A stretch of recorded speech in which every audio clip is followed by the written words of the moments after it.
નમસ્કાર વિદ્યાર્થી મિત્રો, ગઈકાલે તમે આ પોસ્ટ જોઈ હશે, બરાબર છે? ઇન્સ્ટાગ્રામમાં કે પછી ટેલિગ્રામમાં કે ગમે ત્યાં કે પોલીસ ભરતી આવવાની છે નવી, બરાબર છે? હવે આ ભરતી આવવાની છે એ રિયાલિટી છે કે પછી ફેક ન્યૂઝ ફરે છે, એવું ઘણા બધાને કન્ફ્યુઝન છે, બરાબર છે? તો આજે આપણે એની જ ચર્ચા કરવાના છે કે ભાઈ નવી ભરતી આવવાની જ છે કે નહીં આવવાની, બરાબર? કારણ કે ઘણાનું એવું માનવું છે કે આ જે છે ને એ જૂની ભરતી વિશે વાત કરે છે એવું માને છે, બરાબર છે? પરંતુ હું તમને વાસ્તવિકતા જણાવી દઉં કે આ ભરતી છે ને એ નવી જ ભરતી આવવાની છે અને આ જે બે ભરતી છે ને એની વાત આમાં થતી નહીં. જુઓ અહીંયા વાસ્તવિકતા શું છે, એટલે કે રિયાલિટી શું છે એની. તો જુઓ, આ ન્યૂઝ છે ને એ સાચા છે એક તો, પછી 31/8/2026 એટલે કે મતલબ આ 31 તારીખે છે ને ગુજરાત સમાચારના રિપોર્ટમાં પોલીસ ભરતી અંગે હાઈકોર્ટમાં સરકારનું સોગંદનામું, બરાબર છે? અને શું છે કે આગળ આપણે વાત કરીએ તો સરકારના સોગંદનામા મુજબ પોલીસ ભરતી ઓગસ્ટ-સપ્ટેમ્બરમાં આવી શકે છે. એટલે અત્યારે જુલાઈ પૂરો થયો, બરાબર છે? પછી મતલબ આવનારા ટૂંક જ સમયની અંદર છે ને આ નવી ભરતી આવવાની છે એવી જાહેરાત છે, બરાબર છે? હવે આ ન્યૂઝ છે ને એ સાચી ન્યૂઝ છે એવું અહીંયા કહે છે, બરાબર છે? એટલે માનીને ચાલો મિત્રો કે જે મિત્રો ગઈ વખતે રનિંગમાં ફેલ થયા છે અથવા તો પેપર સારું નહીં ગયું, બરાબર, આ વખતે એ લોકો માટે આ ગોલ્ડન ચાન્સ છે, બરાબર છે? કારણ કે તમને ખબર જ છે કે મતલબ આવનારા સમયમાં 50,000 પ્લસ ભરતી થવાની છે, બરાબર છે? તો એનો સીધો મતલબ છે કે ભરતી આવવાની જ છે, તો કદાચ આ એ જ ભરતી હોઈ શકે, બરાબર, 50,000માંથી. એટલે આ નવી જ ભરતી છે અને કોઈ ફેક ન્યૂઝ નહીં, બરાબર છે? ઘણા મિત્રોને એવું લાગતું હશે કે ભાઈ આ ફેક ન્યૂઝ છે, પણ એવું છે નહીં. હવે રિપોર્ટરો હોય એ આડેધડ કંઈ ન્યૂઝ ના છાપી દેતા હોય, બરાબર છે? પછી શું છે કે અહીંયા એવું બી કીધું છે કે નવી પોલીસ ભરતી આવશે તે નક્કી છે, ભલે થોડું મોડું કે વહેલું થાય, બરાબર છે? એટલે ભરતી તો આવવાની જ છે. એટલે જેમને મતલબમાં પોલીસમાં જ લાગવાનું છે, પોલીસમાં જ જવું છે, એ લોકો તૈયારી રાખજો, બરાબર છે? અને બીજી વસ્તુ કે કઈ ગયું,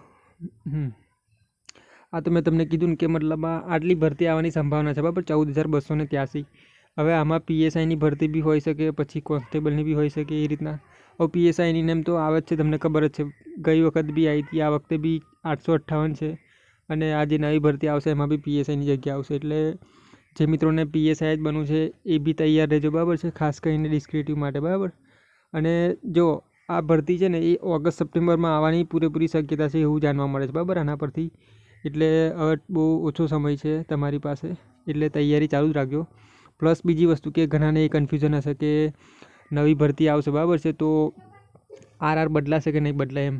તો જુઓ, એક વસ્તુ કહું તમને કે આ જે નવી ભરતી ચાલે છે, બરાબર છે, 2025 પૂરી થઈ અને આજે 2026 ભરતી છે, બરાબર છે? તો એમાં RRમાં સુધારો કર્યો નહીં, બરાબર છે? કારણ કે તમને ખબર જ છે કે 2025 ભરતી હતી, એમાં જ RRમાં ઘણો બધો સુધારો કરી નાખ્યો હતો. એમાં ફિઝિકલમાં પછી લેખિતમાં બધો બહુ મોટો સુધારો કરી નાખ્યો હતો.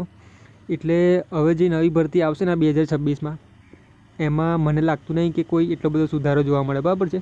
કારણ કે ઘણા વિદ્યાર્થીઓ જૂના સિલેબસને ધ્યાનમાં રાખીને તૈયારી કરતા હોય છે. તો અને બીજી વસ્તુ કે હમણાં જ સિલેબસ બદલ્યો હતો, બરાબર, સિલેબસને RR બદલ્યા હતા, એટલે શક્યતા બહુ ઓછી છે કે RRમાં સુધારો થાય, બરાબર? એટલે તમારે જૂના સિલેબસને ધ્યાનમાં રાખીને તૈયારી કરવાની. જેમ કે પેલું મેથ્સ રિઝનિંગ છે એ PSIમાં 100 માર્ક્સનું છે, પછી GK છે એ 100 માર્ક્સનું, પછી 100 માર્ક્સનું ડિસ્ક્રિપ્ટિવ, અને LRDમાં એટલે કે કોન્સ્ટેબલમાં તમને ખબર છે કે 80 માર્ક્સનું મેથ્સ રિઝનિંગ અને 120 માર્ક્સનું GK, બરાબર છે? એટલે આના બેઝ પર જ તમારે તૈયારી કરવાની. અને ફિઝિકલમાં બી એટલો બધો સુધારો થવાના ચાન્સ બહુ ઓછા છે, બરાબર છે? તો અહીં જોઈએ ભરતી બોર્ડ શું નિર્ણય લે છે. બાકી તો જૂની પદ્ધતિ મુજબ જ ભરતી લેવાશે એવી પૂરેપૂરી શક્યતા છે, બરાબર છે? બાકી તમારું શું માનવું છે આ નવી ભરતી વિશે મને કોમેન્ટમાં જરૂર જણાવજો, બરાબર?